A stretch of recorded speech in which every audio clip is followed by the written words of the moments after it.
Čo by si ešte chcel?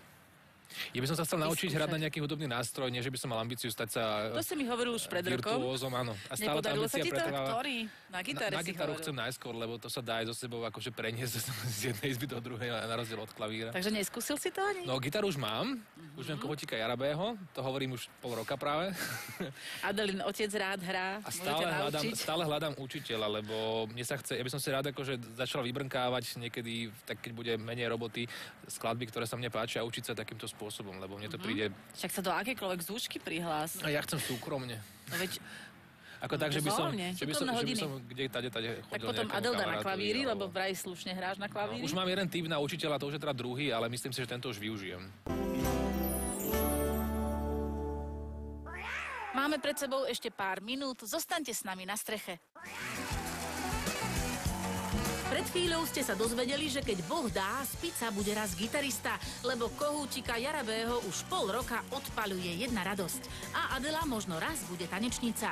Mimochodom aj teraz chodí na hodiny argentínskeho tanga. Kedy vlastne zatúžila tancovať? Vlastne rok pred Let's Dance v lete. Sme sa tak s Peťom dohodli, že občas zájdem a on tak ako bez nároku na tréning. na čokoľvek. Som bola aj taká prekvapená z toho. Som občas k nemu prišla a sme si skúšali len čaču. Vlastne len čaču nič iné sme sa neučili.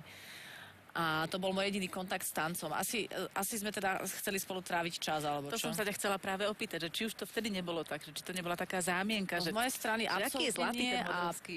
z mojej strany absolútne nie. A akože mne bolo s Peťom vždy dobre, lebo on je vtipný a on je veľmi milý chalan.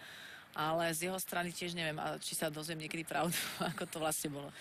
No a potom Zvykne ti klamať? nie, Peťo mi nikdy neklame. To bolo presvedčivé a rozhodné ako ich minuloročné tango, takže veríme.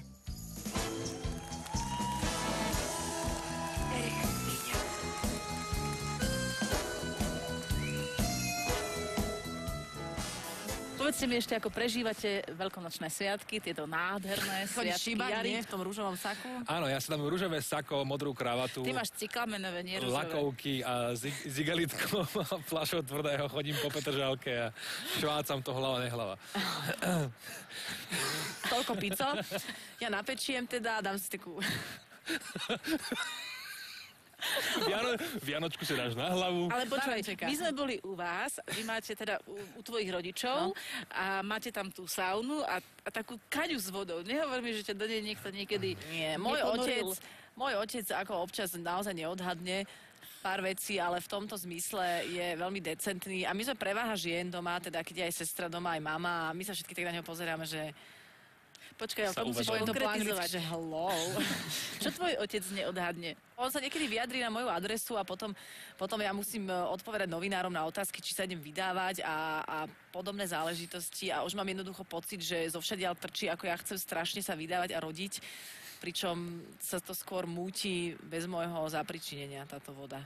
Takže občas sa vyjadrí na moju adresu, podľa mňa bez toho, aby vôbec musel. Tak ale predpokladám, že raz sa chceš vydať. Ja sa určite, tak raz sa chcem vydať. Ja chcem mať jednoducho šťastný, fungujúci vzťah. A keď by tam tá svadba nejak neprišla do cesty, lebo by to možno ten druhý nechcel, tak by som sa tým až tak netrápila, lebo si myslím, že základ je byť s niekým šťastný. Ale myslím si, že svadba môže byť veľmi pekný moment a som skôr taký svadbový typ. Prežite už ten veľkonočný pondelok, ako sa vám len páči. Nech dnes výborne dopadne Let's Dance. Konec koncov ako vždy a želám vám všetko dobré, majte sa pekne. Veľa šibačov. A ďakujem. veľa vody. Dovidenia.